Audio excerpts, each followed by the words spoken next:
bago natin gawa mga lods. Ito yung 40 inches yung haba niya. 40 inches. Tapos medyo malaki ito sa kumpara sa ginawa natin yung una mga lods.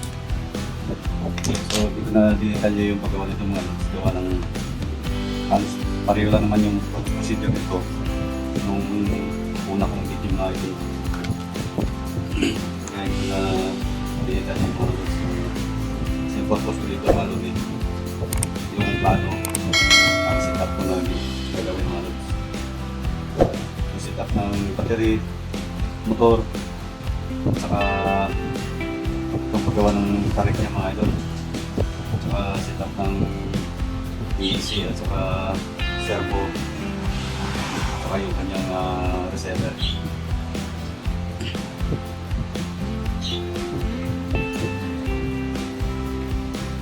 Yung ginawa ko dito mga idol, itong tarik niya sa mga lumang hangat ko mga idol. Wala pa kasi akong dapat stainless itong gagawin ko dito. So wala pa, hindi pa dumating ako na stainless. Kaya pansamantala lang ito. Natagal siya, pansamantala.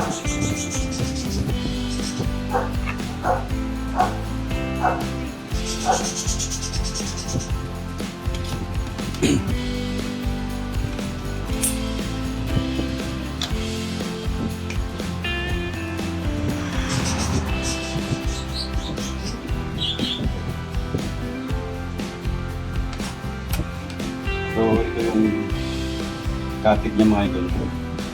Ito ay aluminum ito mga idol. Aluminum.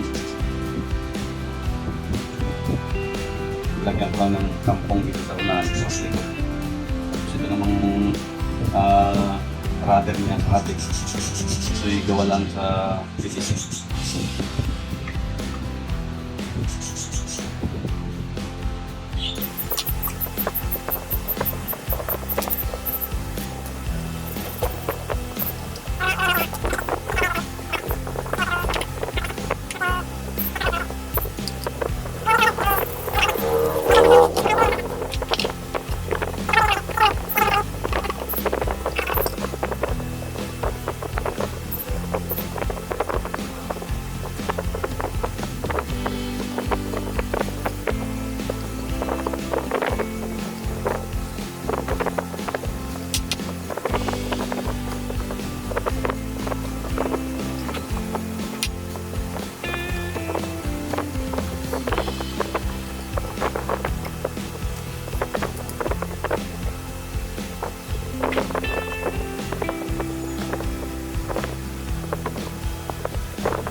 Lods, ito yung ating setup idol.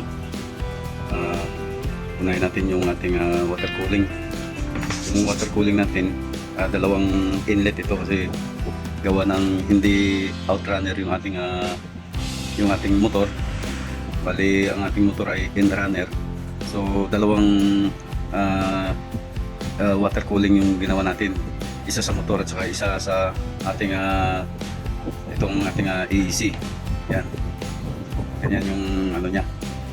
Yung para sa AEC, nandito yung kanyang inlet na idol. At saka yung sa motor naman, nandito yung kanyang inlet. Ayan. punta sa motor. Saka yung outlet naman nila, ito yung para sa AEC, ito yung outlet niya. Ito naman yung sa motor. So ito yung ating Flycolor AEC 90 amperes na loaded. Saka yung ating motor mga loads ay 4,000 kb mga idol. 4,000 kb.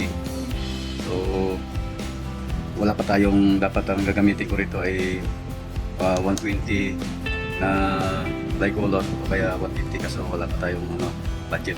Saka na lang sa sunod na paggawa natin ng ganito pa rin na racing parts ko mga loads. Tapos yung ito naman yung ating servo mga loads ay 30 kilograms mga lodi.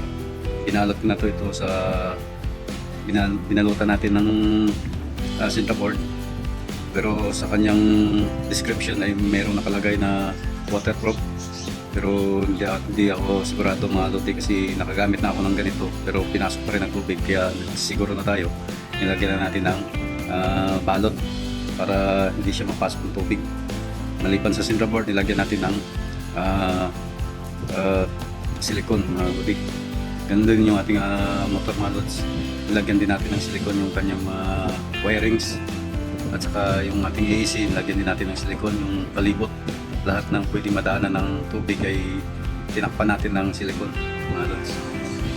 Yan din yung ating mga connector ay nilagyan natin ng silicone. Nag-connect na tayo dito, babalutin pa natin yan ng tip para sigurado hindi siya mapasok ng tubig. Ganun din yung connector ng motor para sa ating AEC, babalutin din natin ito ng tape mga load para safe siya sa tubig mga load.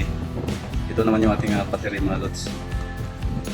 Bali ganito yung ating setup lang, simple lang mga loads yung ating setup. Ganyan. Ganyan. Yung battery natin loads 2,300 milliamperes yung ating battery. Tapos binalutan din natin siya ng Cintaboard with silicone para mapangalagaan natin yung ating battery. Kasi pag napasa ito mga lodi, dyan na naman siya na lulubo yung ating battery mga lodi. Tapos ito yung connector niya, binalutan din natin yan para hindi mapasukan ng tubig. Tapos yung ating receiver mga lods, nandun sa loob mga lodi. Ayan siya. Yan, nakabox din yan. Nabalutan din yan ng Cintaboard with silicone mga lods. So kahit anong basaan yan mga lodi ay hindi siya mapabasa dahil nasa loob na siya ng Cintaboard box. Yung pinalutan na natin siya. Itong ating motor mga lodi, yung mount niya ay natatanggal lang ito. Nahugot ng ganyan mga lods. Nahuhugot lang. Ganyan yung diskarte ko, lagay ng mount na napakadali lang para pag nag-install ka. Tanggalin mo lang dito sa cross joint niya. Yan, cross joint connector niya. Tapos atakin mo lang ito pataas yung motor. Kaya hindi ko na siya nilagyan ng mounting na kasi ito mas mabilis at madali lang. Tapos hinayaan ko lang na ganyan nakagalaw-galaw yung ating motor para makapaglaro siya, makukuha niya yung tamang timing mga lodi. Hinayaan ko lang siya makapaglaro-laro siya sa kanyang mounting para makuha niya yung magaan na pag-ikot. Walang pwersa, walang hindi maganit. Yan.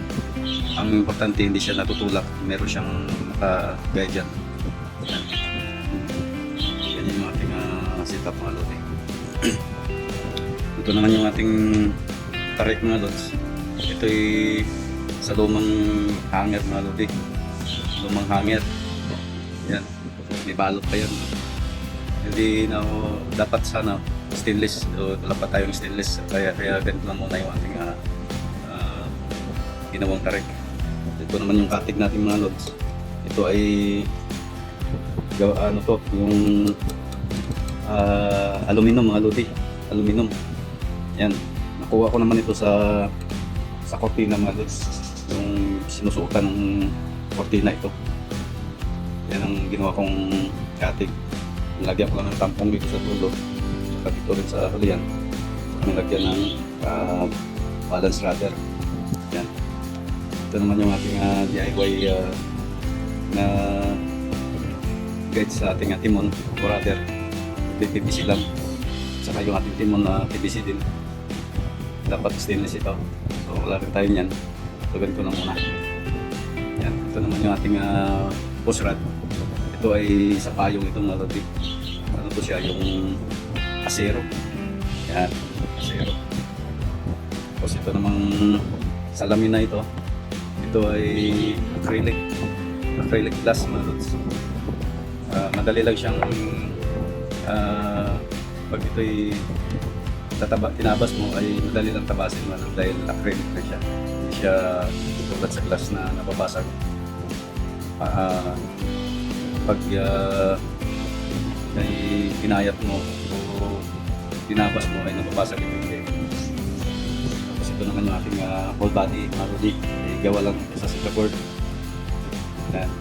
Hindi ko na dinetalye yung paggawa nito dahil meron akong naunang video paano ginawa sa Singapore yung ating whole lods. Ganyan na yung setup natin mga lods.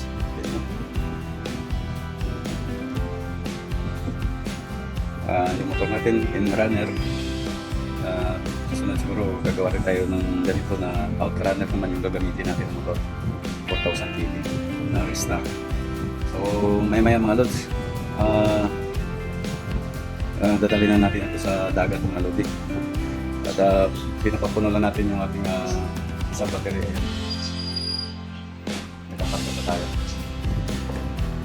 So mamaya itatry na natin ito sa dagat mga lodi.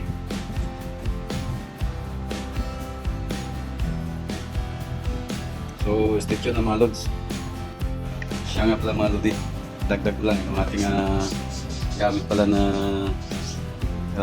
ating transmitter or controller natin ay Dambo RC mga lods. At ito ay chargeable yung binili kong battery at bumili na rin ako ng charger para sa battery. Ayan. Chargeable ito yung energizer para hindi na bili ng bili mga lods. Dambo RC. Tapos yung ating receiver ay Dambo RC din, 6 channel. Yung ating receiver ay yung ating transmitter ay 4 channel ito mga lods. 4 channel. So magandang performance nito mga lods. Okay, matagal pa na itong ginagamit. Mula pa sa aking naunang project na mga warship, mga RC boat. Ito na yung ginagamit ng Dambo RC. Tagal ang buhay, maganda yung performance. So recommended ito para sa mga baguhan na gustong bumili ng ganito, gumawa ng ganitong project. Dambo RC yung gamitin yung tibay. So yun lang mga lodi. Stay tuned at mamaya punta na tayo ng baon para subukan natin itong ating bagong gawa na palikpikan mga lods o resibo. 40 inches yung haba. Yan. Try natin yung kanyang performance mga lodi. Yung nauna ko kasi ginawa nun is ayun, puno na yung isa natin budget. Yung ginawa natin yung una kasi mga lods is 35 inches lang yun yung ginawa natin. Kaya medyo punggok siya at mabilis din naman kaso lang masyado siyang masikip sa mga para sa ating accessories mga lods.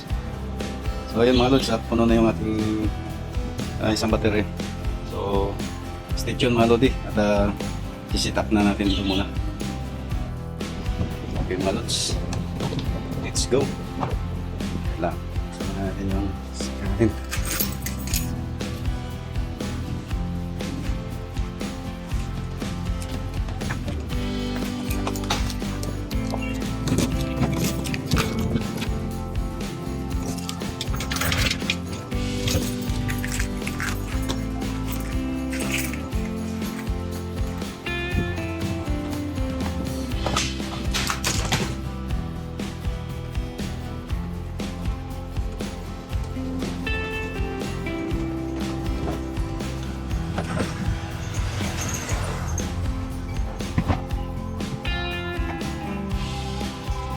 Sakto na siya Lods sa ating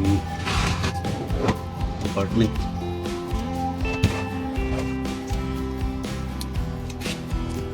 Tama lang.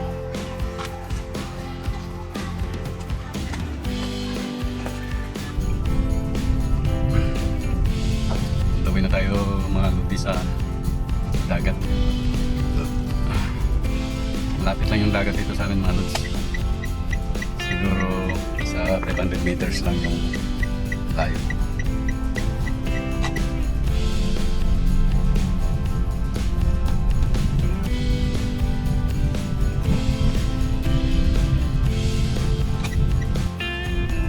Ito na yung papuntang dagat mga Lods. Medyo rough road lang kasi tambak kasi itong lugar nito eh.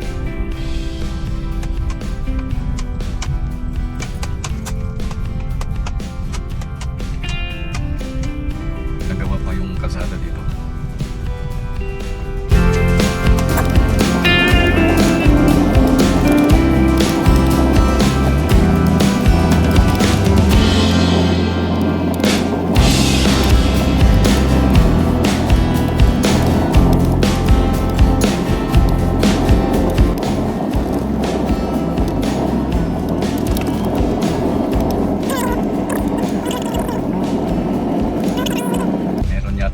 Itatayo dito na Lodi na isang establishmento mga Lods.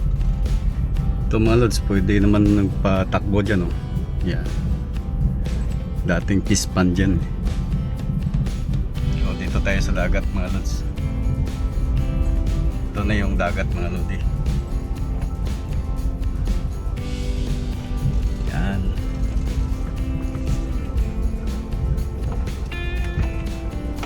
Yan dagat mga Lods. Yan yung Cavitex mga Lodi. Expressway. Yan, papuntang Kawit yan doon banda. Yan, papuntang Kawit. Yung papuntang dito sa norte, papuntang Maynila, Pasay. Yan. Yan, reclaim yan mga Lodi. Dating dagat yan. Yan oh. Dating dagat yan dyan. Kung mapapanood yung isang video ko, yung about sa drone, nakukuha na ko pa ng drone to mga Lods. Ito ay dagat. Wala pang tambak ito dati. Yan. Dagat dati yan. Ngayon lupa na. Nambakan na ng lupa. Yan ano yan, bali ongoing yung construction dyan mga Lods. Yan. Papunta yan dun sa Island Cove. Patawid yata ng Island Cove yan. Papuntang tawag nito. Basta papuntang Kawit yan mga Lodi, yung kalsada na to. Itong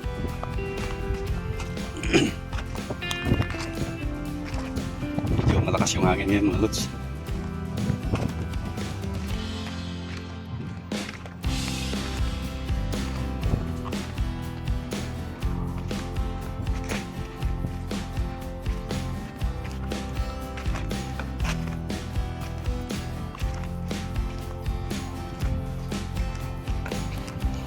Bali 3 battery yung dala natin ngayon mga Lodi, para hindi tayo mabitin. Kaso yung isang battery na reserve natin ay medyo weak na mga Lods, matagal na kasi. Supportan na lang natin.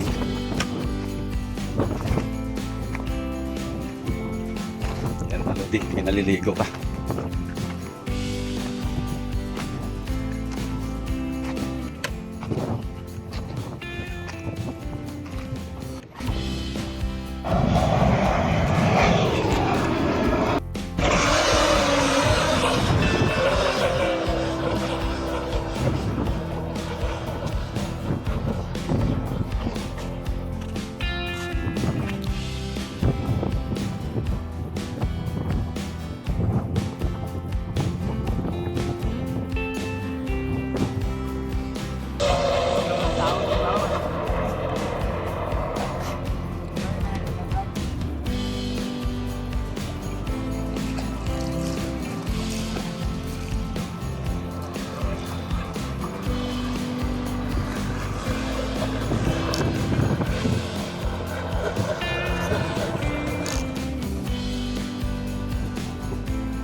Lobat.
Lods.